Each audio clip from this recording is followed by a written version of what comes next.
Bonjour à tous, je vous retrouve aujourd'hui pour une petite présentation de jeu. Ce jeu-ci, l'oracle de l'esprit animal de Colette Baron-Reid, illustré par Jenna Della Grottaglia. Voilà, j'espère qu'il vous plaira autant qu'à moi, et je vous dis à tout de suite. Me revoilà pour la présentation de l'oracle de l'esprit animal de Colette Baron-Reid, illustré par Jenna Della Grottaglia. Bon, voilà, ça se présente comme ça, un coffret, tout simple. Et derrière, on nous dit l'essentiel, en fait. Nous sommes connectés les uns avec les autres dans une conscience unifiée qui relie chaque être vivant sur cette terre. Ainsi, les animaux sont les alliés de notre âme et jouent auprès de nous les rôles de maîtres et de guérisseurs sacrés. Donc, on ouvre le petit coffret, on a les cartes, voilà le dos des cartes, magnifique. Et on a 68 cartes qui se présentent comme ça, alors avec une tranche dorée. Alors la mienne est un peu abîmée parce que je l'utilise pas mal, cet oracle. Je l'aime bien. Et donc, bon, bah, vous voyez, il est un petit peu... Il n'est pas tout frais. Mais j'aime bien vous montrer mes classiques aussi, c'est important. Alors, ensuite, nous avons le petit livret. Alors, les cartes sont, vous le voyez, un peu vernis. La consistance est bonne, ni trop fine, ni trop épaisse. Donc ça, c'est très très bien. J'aime beaucoup la consistance des cartes. Alors, le livret se décline ainsi. Donc, on a la présentation, les éditions Exergue, voilà, l'esprit animal. Ensuite, on a toutes les informations nécessaires. Donc, c'est sorti en 2018. Voilà. Et 2021 réédition. Donc, comment utiliser les cartes, l'objectif des cartes, etc. Comment travailler les tirages, très intéressant les tirages, le message qui vous est destiné, et ensuite on a donc les esprits avec la pagination. Vous voyez, voilà, tout ça, tout ça, tout ça, tout ça, tout ça. Voilà. Donc on vient nous souhaiter déjà la bienvenue, ce qui est gentil. Et puis elle nous explique un petit peu son rapport par rapport à l'esprit, la façon dont il peut aussi se manifester à travers les animaux. Quand on voit des corbeaux, des libellules, voilà. Donc elle nous explique comment utiliser les cartes oracles. Donc le langage d'un oracle est constitué d'images, de symboles et de métaphores. Voilà. Et que les messages sont transmis grâce à la synchronicité. Alors, on a un petit laïus, nous possédons une âme et un cœur inestimables qui sont reliés à la sagesse de l'esprit. Voilà. Donc, elle nous explique qu'elle a été appelée à faire cet oracle parce qu'elle a toujours été très très proche de la nature et des animaux.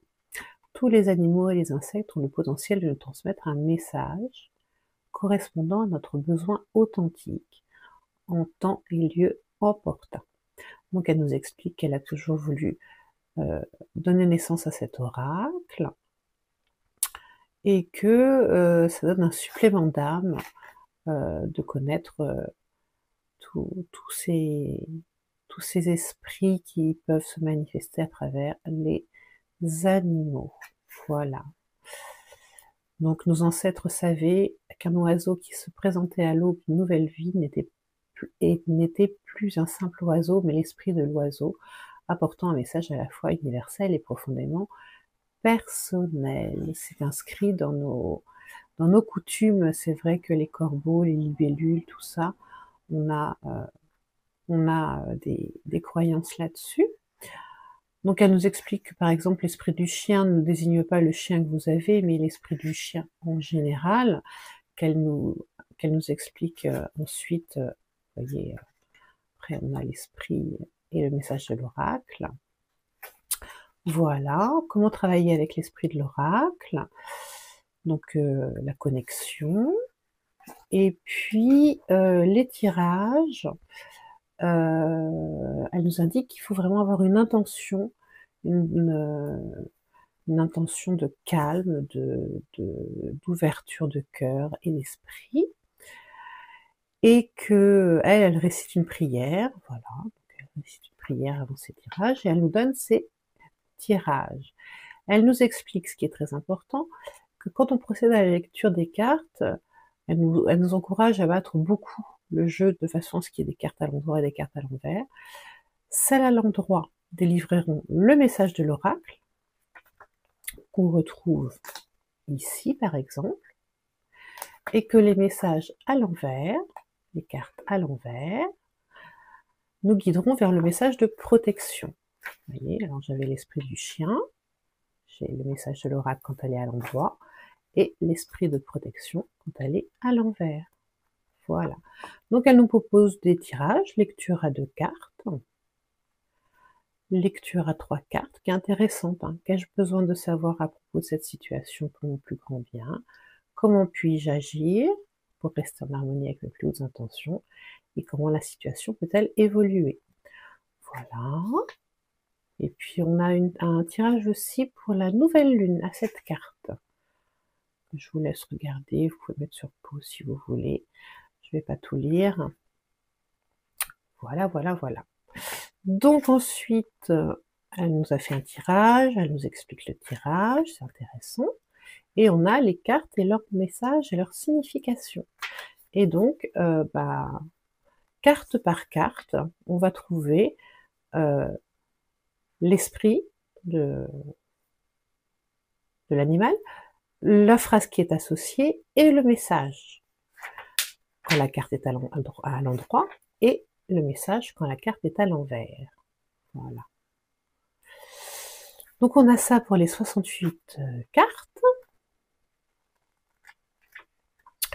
Et à la fin, nous avons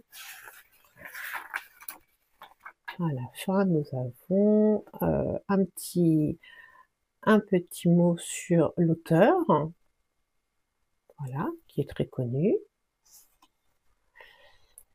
et un message sur l'artiste qui a illustré cet oracle, qui est très très très très joliment illustré, vous allez voir. Et puis voilà, voilà pour le petit livret. Alors maintenant, on va passer aux cartes, parce que c'est des petites merveilles pour certaines. Alors, je vous cale pour que vous voyez bien. Donc, on a l'esprit de la fourmi, l'esprit de l'antilope, l'esprit du tatou, le blaireau. Oh, il est magnifique, le blaireau. Oh, ça, c'est un animal qui me parle beaucoup, le blaireau. Une force, une combativité. Et en plus, là, il a des petites pierres turquoises de vérité, d'authenticité, avec beaucoup de fleurs jaunes. La chauve-souris, le castor, beaucoup de plumes hein, dans cet oracle, et puis toujours on a toujours ça, hein, ces petits filigranes qui sont intéressants. L'esprit de l'abeille avec l'idée de la ruche, l'esprit du lynx, magnifique ce lynx. L'ours brun, j'aime beaucoup l'ours brun parce qu'il y a un côté guerrier un petit peu là, hein, avec la patte. L'esprit du bison, avec sa petite clochette là. L'esprit du papillon, alors moi je tombe beaucoup sur l'esprit du papillon. L'esprit du canari, magnifique. Ce qui est en haut est en bas. L'esprit du chat, un petit chat ailé. L'esprit du caméléon. Ah, il fut un temps, je l'avais beaucoup. C'était surtout ça qui m'interpellait. Ça faisait comme une harpe. L'esprit de la vache, très fleuri. L'esprit du coyote, avec un regard magnifique. l'esprit du corbeau. Alors l'esprit du corbeau, d'habitude, il est très... Là, il est un peu brun. Les plumes sont pas collées. Moi, c'est ça qui m'interpelle. Voilà, bon, l'esprit du corbeau, avec une jolie enluminure. L'esprit de la biche. Ah, on a souvent l'esprit de la biche aussi. L'esprit du chien. Regardez-moi, il a un regard d'une tendresse. L'esprit du dauphin, ça jaillit. L'esprit de la colombe couronnée. L'esprit de la libellule. Magnifique libellule. Qui sort d'une fleur. De l'automne. L'esprit de l'aigle. L'anguille. L'éléphant.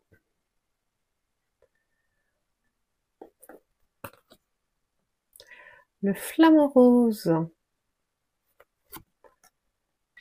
Le renard, magnifique renard. Oh, qu'est-ce qu'il est beau, avec les plumes là qui jaillissent. La grenouille.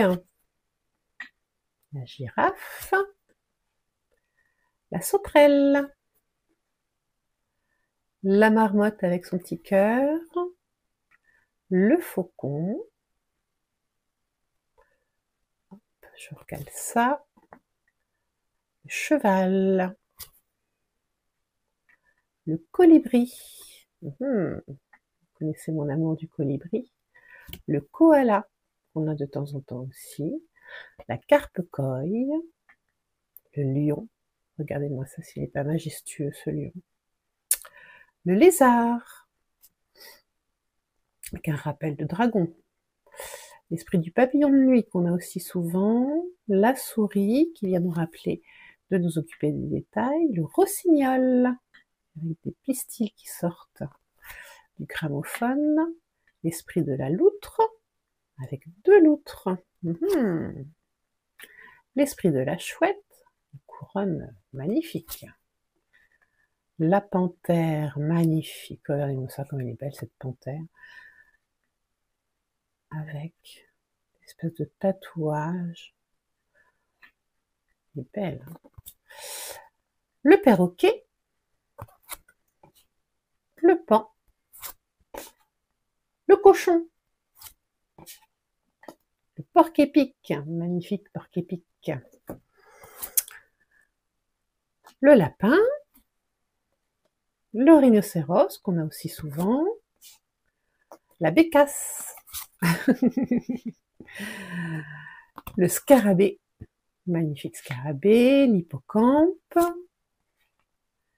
La moufette. Elle est rigolote, la moufette. Parce que...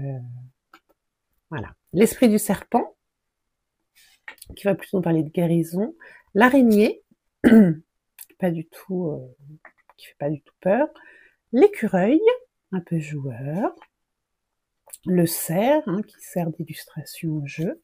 Magnifique, un cerf blanc. L'étoile de mer, magnifique aussi. Le cygne. Le dindon.